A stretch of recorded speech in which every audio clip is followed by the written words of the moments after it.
আমরা দেখতে পাচ্ছি 15 বছরের ফ্যাসিবাদী সরকার যে রাস্তায় হেঁটেছে, বর্তমান সরকার সেই রাস্তা ধরেই হাঁটছে। এই রাস্তা পরিবর্তন করতে হবে। এই রাস্তা ফ্যাসিবাদের রাস্তা, এই রাস্তা আয়নাগরের রাস্তা, এই রাস্তা অসংখ্য মানুষকে বিনা বিচারে খুন করার রাস্তা, এই রাস্তা শাপলা চত্বরে আলিম উলামার উপর হায়নার মতো ঝাঁপিয়ে পড়ার রাস্তা। এই রাস্তা বাংলাদেশের মানুষ এই রাস্তায় কাউকে চলতে দেবে না। সুতরাং বিরত থাকুন। আজকের প্রতিপাদ্য বিষয় আলোচনার রাষ্ট্র সংস্কারে মহানবী সাল্লাল্লাহু আলাইহি ওয়াসাল্লামের নীতি ও আদর্শ। এই আদর্শ রাসূল করিম সাল্লাল্লাহু আলাইহি ওয়াসাল্লামের নিজের তৈরি নয়। এই আদর্শ সিলেক্ট করে দিয়েছেন, তৈরি করে দিয়েছেন স্বয়ং আমাদের স্রষ্টা আল্লাহ রাব্বুল আলামিন। আল্লাহ রাসূল নিজেই বলেছেন, আনা বাশারুম মিসলুকুম, আমি মানুষের মতোই একজন মানুষ, তবে হ্যাঁ, আমাদের মতো মানুষ না। উনি সকলের মধ্যে শ্রেষ্ঠ মানুষ। তফাৎ কি? তফাৎ হচ্ছে আমার কাছে ওহী আসে আর তোমাদের কাছে আসে না। আল্লাহ যা আমাকে হুকুম করেন আমি তাই মানি, এর বাইরে আমি কিছু করি না। অতএব হেরা গুহার প্রথম দিনের দাওয়াত বুকে নিয়ে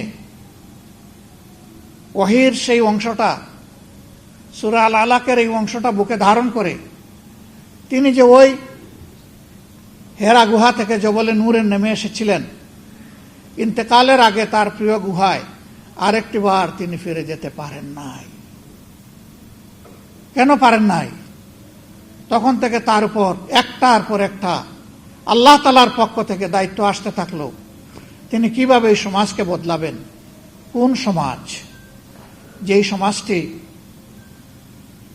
মানুষকে মানুষের স্তরে রাখে নাই, পশুর চাইতে আরো নিকৃষ্ট স্তরে নিয়ে গিয়েছে। দুনিয়ার পবিত্রতম জায়গা খানায়ে কাবা, যেটাকে বায়তুল আতিক বলা হয়েছে, আল্লাহর জন্য নির্ধারিত সর্বপ্রাচীন ঘর, এই ঘরটাকেও তারা অপমানিত করেছে। উলঙ্গ মানুষ, নারী পুরুষ ঘোরাফেরা করত, আর সেইটাকে আবার ইবাদতের নামে চালিয়েও দিত। মূর্তি দিয়ে ঠাসা ঠাসা করে রেখেছিল। তাওহীদের আওয়াজ সেখানে বুলন্দ করার পরিবেশ ছিল না, শেষ করে দেওয়া হয়েছে। নারী জাতিকে মানুষ গণ্য করা হতো না। যারা কালো তাদের কোনো মর্যাদা ছিল না। যারা দাস তাদেরকে পশুর চাইতে আরো নিকৃষ্ট স্তরে বিবেচনা করা হতো। মদ, জুয়া সেই সমাজের অঙ্গের ভূষণ ছিল। নিরাপত্তা বলে কোনো জিনিস ছিল না। মানুষের রক্ত সেখানে মানুষের জন্য হালাল ছিল। যার গায়ে বল আছে সে দুর্বলের উপর যে কোনো সময় ঝাঁপিয়ে পড়তে পারবে, কোনো বাধা নাই। সেই রকম একটি অসভ্য, উচ্ছৃঙ্খল সমাজকে আল্লাহ তাআলা তার প্রিয় নবীর সোহবতে এবং তার হেদায়েতের মাধ্যমে দুনিয়ার সবচেয়ে সভ্য জাতিতে পরিণত করেছিলেন। হযরতে উমরের মতো মানুষ, তিনি বের হয়েছিলেন আল্লাহ রাসূলকে হত্যা করার জন্য। সেই হত্যাকারীকে আল্লাহ তাআলা ওই সফরে হেদায়েত দিয়ে দুনিয়ার একজন শ্রেষ্ঠ মানুষে পরিণত করলেন। কোরআন শুধু মুসলমানের জন্য নয়, কোরআন শুধু মানব জাতির জন্যও নয়, কোরআন সমস্ত সৃষ্টির শৃঙ্খলা বিধানের জন্য। এই জন্য মানুষকে শুধু মানুষের উপর দায়িত্ব দিয়ে পয়দা করা হয়নি, মানুষকে পয়দা করা হয়েছে তামাম সৃষ্টির উপর শৃঙ্খলা বিধানের দায়িত্ব দিয়ে। তাই একটা অবুঝ প্রাণীর প্রতি একজন মানুষের কি আচরণ হবে সেইটাও কিন্তু আল্লাহ তাআলা শিখিয়ে দিয়েছেন, কোনো কিছু বাদ রাখেননি। এই কোরআনী শাসন যেখানে যখন, অথবা ওহীর শাসন যেখানে যখন প্রবর্তিত হয়েছে, প্রতিষ্ঠিত হয়েছে, সেই সমাজের মানুষ শান্তি এবং সম্মান দুটি জিনিস পেয়েছে। আর যখনই আল্লাহর শিক্ষা থেকে মানব জাতি দূরে সরে গেছে, তখনই অশান্তি এবং অপমান তাদেরকে কাবু করে বসেছে। আজকে বাংলাদেশ সহ বিশ্বের অবস্থা এমনই। সম্মানিত ভাই ও বন্ধুগণ, এখানে যে সংস্কারের উপস্থাপনা করা হয়েছে, এটি হচ্ছে পূর্ণাঙ্গ সংস্কার, এটা আংশিক নয়।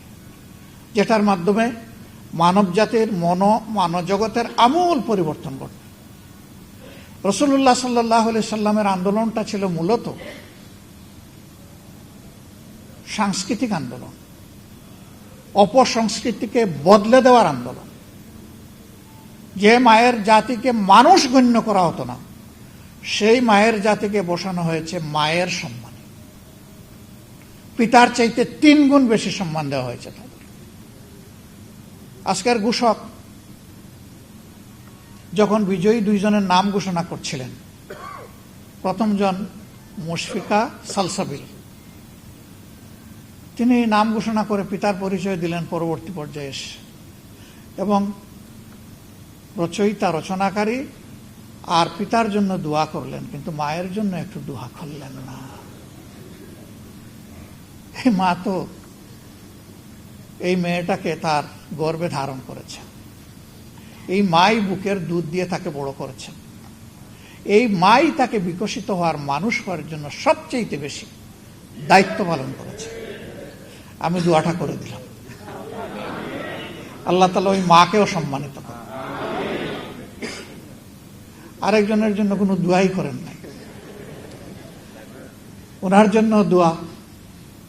উনি ওনার পিতামাতা এবং সম্মানিত শিক্ষক মণ্ডলী, মুশফিকারও সম্মানিত শিক্ষক মণ্ডলী, যারা মানুষ হওয়ার জন্য তাকে তিলে তিলে সাহচর্য দিয়েছেন, নার্চার করেছেন।